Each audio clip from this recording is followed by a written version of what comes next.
اچھا جی، ہم بچوں کی تربیت کے اوپر بات کر رہے ہیں. ہمارے ساتھ ہمارے جو مہمان ہیں موجود ہیں. میں پہلے یہاں پر آپ سے ذرا پوچھنا چاہیے تھی کہ کچھ بچے نارمل بیہیو نہیں کرتے، بالکل جیسے نفسیاتی ان کو کوئی پرابلم ہوتی ہے، مگر پیرنٹس جو ہے وہ یہ سمجھ رہے ہوتے ہیں کہ نہیں یہ تھوڑے سے بدتمیز زیادہ ہیں، اگریسو زیادہ ہو رہے ہیں، چڑچڑے زیادہ ہو رہے ہیں. ان کو یہ نہیں سمجھ آتی کہ ان کو کوئی نفسیاتی پرابلم بھی چل رہی ہے، اور پتہ چلتی ہے تو پھر بہت لیٹ جا کے پتہ چلتی ہے. تو ایسے ہم کس طریقے سے بچوں کو ڈیل کریں؟ فضا، this is very important to discuss because اکثر والدین جن کے بچے کوئی نفسیاتی مسائل کا شکار ہوتے ہیں وہ ابتدا میں کئی سال تو اسی چیز میں ٹائم ویسٹ کر دیتے ہیں کہ شاید ہمارا بچہ جو ہے وہ شرارتی زیادہ ہے، یا کوئی بھی انوائرمنٹ کا چینج ہے اس کی وجہ سے جو ہے وہ بچے کے اندر کوئی نفسیاتی پرابلم آ گیا ہے. لیکن آج کل بہت کامن ہے، اور آف کورس اس کی ریزن جو ہے وہ ایکسیسو یوز آف اسکرین ہے، اس میں کوئی شک نہیں ہے، جس کی وجہ سے کچھ بہت کامن ڈس آرڈرز جو ہمیں چائلڈہڈ ڈس آرڈرز نظر آتے ہیں بچوں میں، اس میں ایک موسٹ کامن ADHD ہے، جس کو اٹینشن ڈیفیسٹ ہائپر ایکٹیویٹی ڈس آرڈر کہتے ہیں، جس میں بچہ بہت زیادہ بے چینی کا شکار رہتا ہے، ہر وقت اچھلنا کودنا، اور اتنا کہ وہ بچہ آپ کو 1 منٹ کے لیے بھی ٹک کے بیٹھتا ہوا نظر نہیں آئے گا. وہ یہاں انٹر ہوتا ہے، انٹر ہوتے ساتھ ہی روم کی آپ کی ہر چیز چھیڑے گا. 1 منٹ بیٹھے گا، 2 منٹ بیٹھے گا، اس کے بعد اس کو کوئی مصروفیت چاہیے، کچھ بھی اس کو چاہیے. اب ماں جتنا مرضی اس کو کہتی رہے گی، باپ اس کو جتنا مرضی جینٹلی بھی کہے گا، کنیکشن بلڈ کرنے کی کوشش کریں گے، جو کچھ بھی کریں گے، بیکاز وہ بایولوجیکلی اس کے کیمیکلز برین کے نارملی ورک نہیں کر رہے، تو وہ آپ کا وہ نارمل پیرنٹنگ بیہیویئر بھی اس کے لیے افیکٹو نہیں ہوگا. پھر اسی طرح سے بہت کامن آج کل ہوتا جا رہا ہے بچوں میں ODD، اپوزیشنل ڈیفائنڈ ڈس آرڈر. اب یہ وہ ڈس آرڈر ہے جس میں پیرنٹس کو یہ انڈرسٹینڈ کرنا ضروری ہے کہ بچے کا بیہیویئر 3 جگہوں پہ، 3 جگہیں کون سی ہیں؟ اسکول، گھر اور کھیل کا میدان. ان تینوں جگہوں پہ بچہ جو ہے وہ بات نہیں مانتا، رولز کو فالو نہیں کرتا، کمپلینس کرتا ہے، کسی کے ساتھ بیٹھ کے کھیلتا نہیں ہے.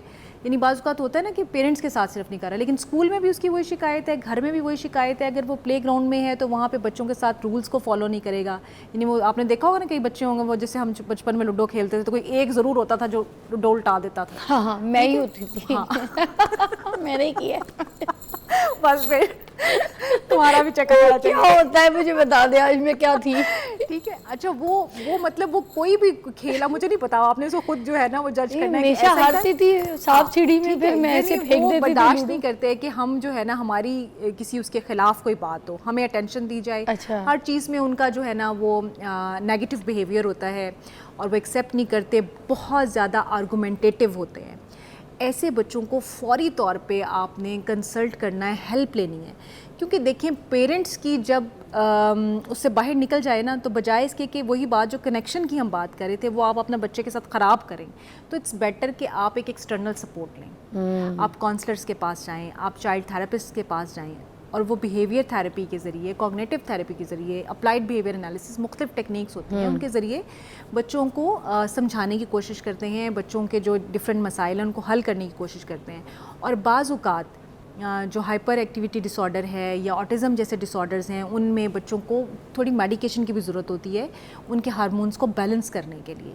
سو this is very important to understand for parents کہ جو اس طرح کے سائیکولوجیکل ڈس آرڈرز ہیں ان کو پیرنٹس ضرور آئیڈینٹیفائی کریں ایٹ ارلی ایج. ادروائز کیا ہوتا ہے کہ پھر یہی بچے جب بڑے ہوتے ہیں تو بہت سارے کنڈکٹ ڈس آرڈرز کی صورت میں ہمیں نظر آنا شروع ہوتے ہیں، اور پھر ہمارے سامنے وہ والی کہانیاں نظر آتی ہیں جو آپ کو آج کل سوشل میڈیا پہ نظر آتی ہیں کہ اپنی بیوی کو مار دیا، اپنی بہن کو قتل کر دیا، کسی جگہ پہ جا کے وہ توڑ پھوڑ کر دی ہے، جاب میں سیٹل نہیں ہوتے ہیں، یعنی ان کی کوئی پھر فیوچر کی جو لائف ہے وہ سیٹل بچے کو. اچھا ڈاکٹر اقدس، میں ایک چیز پوچھنا چاہی تھی آپ سے کہ جیسے ہم بچوں کو کہتے ہیں نا کہ یہ کیا تم نے ٹوائز یہاں پر پھیلائے ہوئے ہیں، یہ کیا تم نے کچرا کیا ہوا ہے اپنے گھر کا، یہ الماری کا کیا حال کیا ہے. ہم بچوں کو اس طریقے سے بھی تو کہہ کے سمجھا سکتے ہیں کہ تم نے کل اپنے ٹوائز اتنے اچھے طریقے سے سمیٹے، مجھے اتنا اچھا لگا، اور تم نے اپنی الماری کتنی اچھے طریقے سے کپڑے آرام سے نکالے، اس میں سے ایک کپڑا خراب نہیں ہوا، تم نے کتنے طریقے سے اپنی الماری رکھی ہوئی ہے. تو اپنا ڈرا اتنا اچھا رکھا ہوا ہے تم نے. ٹھیک ہے، کبھی ہم اس کو اس کی جو اچھی باتیں ہیں وہ کہہ کے ان کو ایک پش کیوں نہیں دیتے؟ ہم ان کی سے برائی کو ہی اٹھا کے یہ کر دیا تم نے، وہ کر دیا تم نے، بس برائیاں گنواتے رہتے. کبھی ان کی اچھائیاں ان کے سامنے لا کے کیوں نہیں ان کو ڈسکس کرتے، ایڈریس کرتے کہ یہ تم نے بڑا اچھا کیا بیٹا، یہ بڑا اچھا کام کر رہی ہو. बहुत ही खूबसूरत डिस्क्रिप्शन दी है फिजा आपने। और सबसे पहले हम ये देख लेते हैं कि पेरेंट्स ऐसे क्यों करते हैं। पेरेंट्स ज़ाहिर है, मतलब हम पेरेंट्स को ब्लेम नहीं कर रहे, हम खुद भी एक पेरेंट हैं और हम खुद भी बाज़ औक़ात इस तरह की बातें कर जाते हैं। इसका ऐसे ये मतलब हरगिज़ नहीं है कि हम अपने बच्चों से मोहब्बत नहीं करते। माँ बाप यकीनन अपने बच्चों से बहुत ज़्यादा मोहब्बत करते हैं, मगर जो हमारा ब्रेन है वो एवोल्यूशनरी थ्रेट को आइडेंटिफाई करने के लिए या ख़राब चीज़ों को आइडेंटिफाई करने के लिए ज़्यादा प्रोएक्टिव होता है। ये हमारे ब्रेन की नेचुरल एक साख है। मगर क्योंकि हम इंसान हैं, अल्लाह ताला ने हमें प्री फ्रंटल कॉर्टेक्स भी दिया है जो कि बाकी किसी जानदार के पास नहीं है, तो हम अपनी ये जो इंस्टिंक्टिव बिहेवियर है जो एक बाकी सारे जानदारों में होता है उसको सप्रेस कर सकते हैं। ठीक है, और उसके लिए क्या करना पड़ेगा कि हमें शुक्र करना पड़ेगा, हमें पॉजिटिव थिंकिंग करनी पड़ेगी। और पॉजिटिव थिंकिंग खुद ब खुद से नहीं होती, ये एक एक्सरसाइज है। जैसे आप एक्सरसाइज करके अपने मसल्स को बिल्ड करते हैं, बिल्कुल इसी तरह आपको इसकी बार बार प्रैक्टिस करके अपना इमोशनल मसल बिल्डअप करना पड़ेगा। और जो ये आपने बात की है ना कि हम पेरेंट्स ऐसे क्यों नहीं करते, और बिल्कुल सही कहा है आपने, हम नहीं करते और हमारे 90% मसले हल हो जाएंगे अगर हम ऐसे करना शुरू कर देंगे।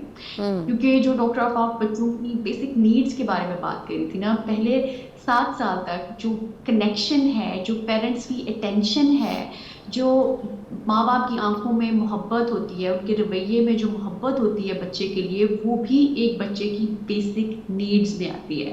And there has been a research जिसमें उन्होंने मंकीज़ पे की, ऑब्वियसली ऐसी रिसर्च इंसानों पे तो नहीं कर सकते, कि उन्होंने बेबी चिंपैंजी को अपनी माँ से अलग कर दिया और उसको ऐसे इन्वायरमेंट में रखा जहाँ पे उसको हर वक्त उसका लान तान किया जाता था। तो वो कुछ अर्से बाद वो कनेक्शन की कमी की वजह से जो हार्मोन्स ऑक्सीटोसिन और एंडोर्फिन्स रिलीज होते हैं बॉडी में, जो कि बच्चे को रिलैक्स करते हैं, उसको खुश महसूस कराते हैं, जिसकी वजह से वो और ज़्यादा मोटिवेट होता है अच्छे काम करने के लिए, वो उसकी बॉडी में नहीं थे। और वो आहिस्ता आहिस्ता, मतलब ज़ाहिर उस पर तो बहुत टॉर्चरस रवैया हुआ, तो वो अल्टीमेटली वो सर्वाइव ही नहीं कर सका था, वो जो बेबी चिंपैंजी था। तो उस रिसर्च से और बहुत सारी कंस्ट्रक्टिव रिसर्च से ये साबित हुआ कि अगर आप ये चाहते हैं कि आपका बच्चा अच्छा रवैया शो करे, तो आप उसके साथ वो अच्छा रवैया खुद भी करें। उसको बताएं कि कैसे अप्रिशिएट करते हैं, कि जैसे उसने अलमारी बना दी, या अगर वो पानी का ग्लास ले आए तो उसके देखो आप मेरे लिए पानी का ग्लास ले, और बच्चा ले आता है तो हम कहेंगे हाँ बस ठीक है, मतलब हम उसे कोई अप्रिसिएशन नहीं देते। मगर जब वो अच्छा, एक ब्रेक लेते हैं, ब्रेक के बाद दोबारा ज्वाइन करते हैं। मेरे पास आफाफ भी हैं, डॉक्टर अक्दस भी हैं, तो stay tune. Okay, welcome back. और हम बच्चों की तरबियत के ऊपर जो बात कर रहे थे, आखिरी वर्डिक में लेना चाहूँगी वही बात जो डॉक्टर अक्दस भी अभी कर रही थी, मैं चाहूँगी उसी बात को आप आगे कंटिन्यू करें कि हम बच्चों को उनकी जो अच्छाई है उसको एड्रेस नहीं करते उनके सामने, और ना उसकी तारीफ़ करते हैं, हम उनकी बुराई ज़रूर पकड़ लेते हैं कि ये तुमने बुरा किया। फ़िज़ा, जैसे हम बात कर रहे थे ना कि बच्चों को हमें रूल सिखाने होते हैं, ऐसे पेरेंट्स भी अगर कुछ रूल सीख लें तो बड़ा अच्छा काम कर सकते हैं। मैं क्विक बता देती हूँ, लेकिन it's very helping for the parents. 3 words याद रख लें, ए से शुरू होते हैं। So number 1 is attention. आपने बच्चे को क्या देनी है? अटेंशन, तवज्जो। Number 2 is affection. आपने बच्चे को मोहब्बत का एहसास देना है।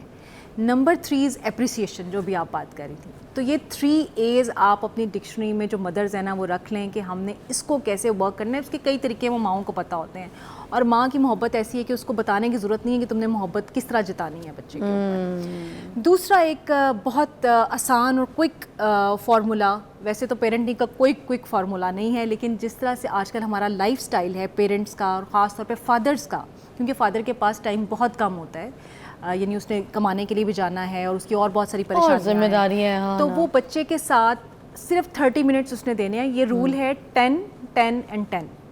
ठीक है, जल्दी से बता दीजिएगा टाइम। अब वो 10 रूल ये है कि 10 मिनट्स इन द मॉर्निंग, उठते ही 10 मिनट बच्चे के, कोई दिन के 10 मिनट, चाहे वो आप फ़ोन पे कर लें या जिस तरह से भी आप अवेलेबल हैं तब कर लें, और रात सोने से पहले के 10 मिनट। ये 10-10 मिनट जो है ना, आपने अनडिवाइडेड अटेंशन देनी है अपने बच्चे को।